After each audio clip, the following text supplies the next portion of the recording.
जिस घर के सामने ये पौधा अपने आप उग जाता है वहाँ धन की वर्षा होती है, माँ लक्ष्मी स्वयं करती है वास। इसी के साथ हम जानेंगे कि कौन से पौधे आपको घर में कभी भी नहीं रखने चाहिए, वरना घर में होता है नकारात्मकता का स्थान।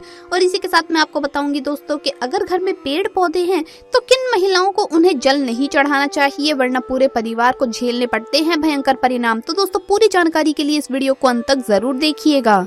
नमस्कार दोस्तों, स्वागत है आप सभी का एक बार फिर से। दोस्तों सच्ची श्रद्धा से कमेंट्स में जरूर लिखे हर हर महादेव।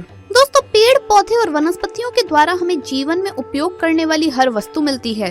हमारा पूरा जीवन ही पेड़ पौधों पर निर्भर करता है, क्योंकि वृक्षों से ही हमें प्राणवायु ऑक्सीजन मिलती है। चारों ओर फैले हरे भरे पेड़ पौधे वातावरण को शुद्ध करने के साथ साथ हमारे मन मस्तिष्क को भी शांत रखते हैं। पेड़ पौधे से निकलने वाली सकारात्मक ऊर्जा से उनके आसपास की नकारात्मक ऊर्जा भी समाप्त हो जाती है।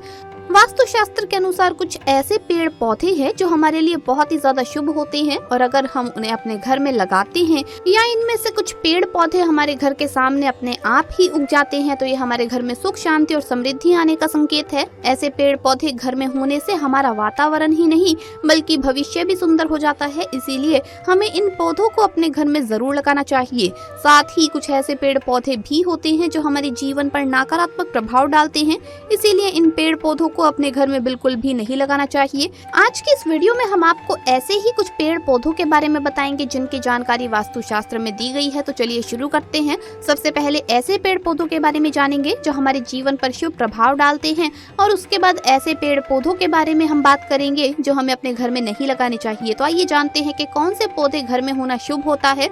लेकिन उससे पहले आपसे रिक्वेस्ट है कि वीडियो को लाइक करें, अपने दोस्तों के साथ शेयर करें, और अगर आपने अभी तक चैनल को सब्सक्राइब नहीं किया तो सब्सक्राइब करके बेल आइकन जरूर प्रेस कर लें। दोस्तों नंबर 1, तुलसी का पौधा। तुलसी के पौधे को धार्मिक, आध्यात्मिक, संस्कृति और औषधीय दृष्टि से अत्यंत ही शुभ और पवित्र माना जाता है।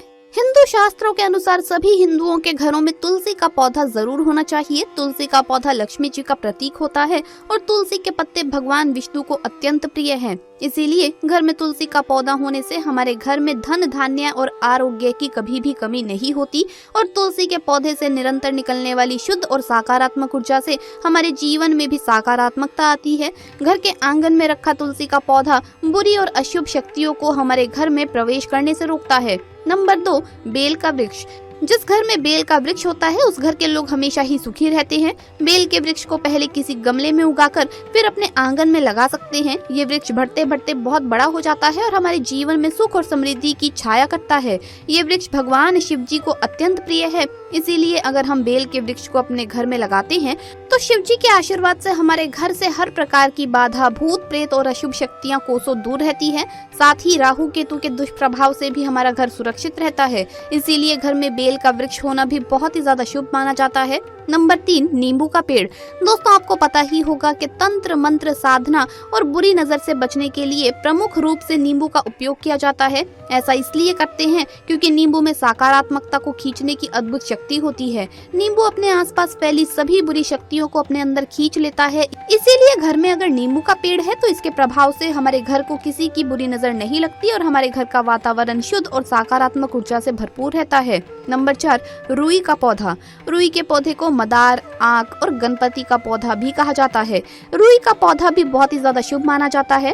इसके फूल भगवान शिव को अर्पित किए जाते हैं। रुई का पौधा हमारे जीवन में आने वाली बाधाओं को दूर करते हैं। जिन लोगों के घर के मुख्य द्वार पर अचानक ही रुई का पौधा उग जाता है उस घर में कभी भी किसी भी तरह की कोई कमी नहीं रहती। किसी व्यक्ति की जन्म पत्रिका में अगर कोई दोष होता है या किसी को अगर बार बार नजर लगती है तो रुई के पौधे की पत्तियों को निकालकर एक तावीज में भरकर अपने हाथ पर बांधना चाहिए। इससे नजर दोष दूर होता है। नंबर 5, केले का पेड़।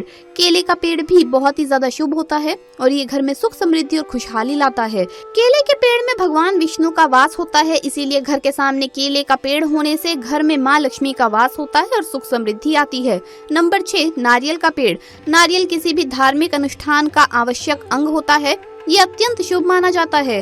घर के आंगन में नारियल का पेड़ होने से उस घर में हमेशा सुख समृद्धि बनी रहती है और उस घर के सदस्यों का समाज में बहुत ही मान सम्मान होता है। नंबर 7, आंवले का पेड़।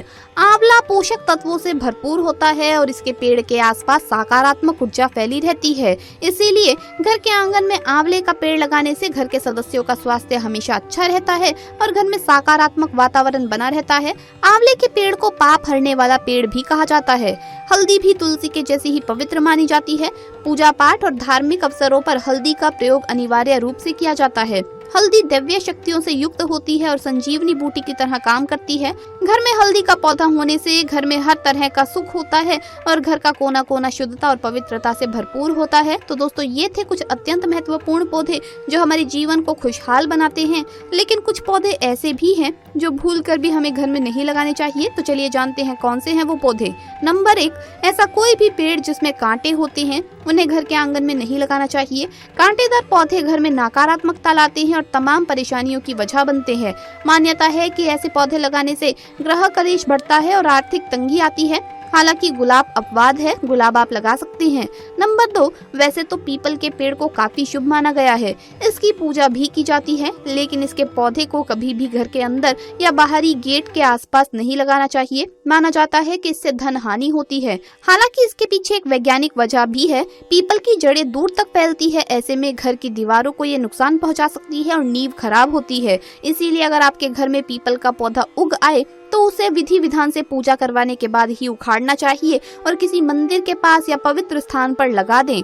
नंबर 3, इमली का पेड़ कभी भी घर में नहीं लगाना चाहिए। मान्यता है कि इमली का पेड़ लगाने से घर में बीमारियां पनपती है। इसके अलावा आपसी संबंधों में खटास आती है, जिससे घर का माहौल खराब हो जाता है। साथ ही नकारात्मक शक्तियों का असर होने का डर रहता है। नंबर 4, बहुत सारे लोग मदार का पौधा घर में लगाते हैं, लेकिन वास्तु के मुताबिक इसे अच्छा नहीं माना जाता। मान्यता है कि मदार समेत कई ऐसे पौधे होते हैं जिनसे दूध निकलता है, उन्हें घर के अंदर नहीं लगाना चाहिए। इससे नकारात्मकता आती है। नंबर 5, हरी मिर्च का पौधा। जानकारों की माने तो अपने घर में कभी भी हरी मिर्च का पौधा नहीं लगाना चाहिए, क्योंकि हरी मिर्च का पौधा लगाने से घर की आर्थिक स्थिति खराब हो जाती है। इसीलिए जिन लोगों के घरों में मिर्च का पौधा होता है उन्हें इसे अपने घर से बाहर कर देना चाहिए। नंबर 6, खजूर का पेड़। दोस्तों, खजूर का पेड़ घर की सुंदरता जरूर बढ़ाता है, लेकिन इसे लगाने से परहेज करना चाहिए। वास्तु के मुताबिक इसे लगाने से घर के सदस्यों की तरक्की रुक जाती है और परिवार में आर्थिक तंगी आती है। दोस्तों, नंबर 7, मेहंदी का पौधा। घर में कभी भी मेहंदी का पौधा नहीं लगाना चाहिए। मान्यता है कि मेहंदी के पौधे में बुरी आत्माओं का वास होता है, जिससे घर में नकारात्मक ऊर्जा का संचार होता है। इसीलिए घर में हमेशा मेहंदी का पौधा लगाने से बचना चाहिए। दोस्तों, अगर आप घर में पेड़ पौधे लगाते हैं तो आपको एक बात सबसे ज्यादा ध्यान रखनी होगी, और वो ये है कि कभी भी पेड़ पौधों की पत्तियां घर में सूखने ना दें। उन्हें पानी दें और जो पत्तियां सूख जाएं उन्हें तुरंत कटवा लें, क्योंकि सूखे हुए पेड़ पौधे दर्शाते हैं कि आपके घर में रहने वाले लोगों पर भारी संकट आने वाला है। साथ ही इस बात का भी ध्यान रखें कि महिलाओं को मासिक धर्म के दौरान कभी भी पौधों में पानी नहीं देना चाहिए। इससे आपके घर में नकारात्मकता आकर्षित होती है और शुभ फल की प्राप्ति नहीं होती। ऐसे घर में पौधे जल्द ही मुरझा जाते हैं। इसीलिए मासिक धर्म के दौरान 3 दिनों तक आपको पौधों में पानी नहीं देना चाहिए। तो दोस्तों, आपको ये वीडियो कैसा लगा हमें कमेंट्स में जरूर बताएं। इस वीडियो को लाइक करें, अपने दोस्तों के साथ शेयर करें, और अगर आपने अभी तक चैनल को सब्सक्राइब नहीं किया तो सब्सक्राइब करके बेल आइकन जरूर प्रेस कर लें। जल्द मुलाकात होगी अगली वीडियो में। हर हर महादेव, जय महाकाल।